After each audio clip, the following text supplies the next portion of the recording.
सुनिया मैं तैयार होके आ गया, चल गए। सुनिया की गल हो गई, तू उदास जी कदों खड़ी है? काले एक मुंडा ना मोड़ ते खड़ा हुंदा, ओ मैनू बहुत तंग करदा। तू चल मेरे नाल, मैं कढ़दा ते मेरे साले दे अखां चों जाले। चला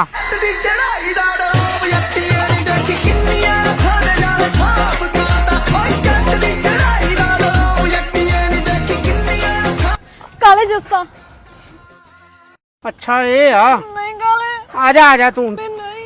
हाँ तेन शर्म नहीं आती? कौन आ तू? ਤੂੰ ਕੌਣ ਹੈ?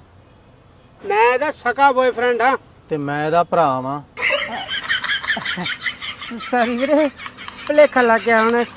सॉरी वीरे, ਇਹਨੇ ਨਾ ਕੋਈ ਮੁੰਡਾ ਪਰੇਸ਼ਾਨ ਕਰਦਾ ਸੀ, ਮੈਂ ਕਿਹਾ ਕਿਤੇ ਉਹੀ ਹੈ ਤੁਸੀਂ। ਤੂੰ ਤਾਂ ਮੇਰੇ ਅੱਖਾਂ ਦੇ ਜਾਲੇ ਕਢਾ ਦੇਣੇ ਸੀਗੇ। ਜਾਲੇ ਤਾਂ ਹੁਣ ਮੇਰੇ ਉਤਰਨਗੇ, ਸਿਆਪਾ ਹੀ ਪਾਤਾ। ਚੜਾਈ ਦਾ ਡਰੋ ਯੱਟੀਆਂ ਨੀ ਦੇਖੀ ਕਿੰਨੀਆਂ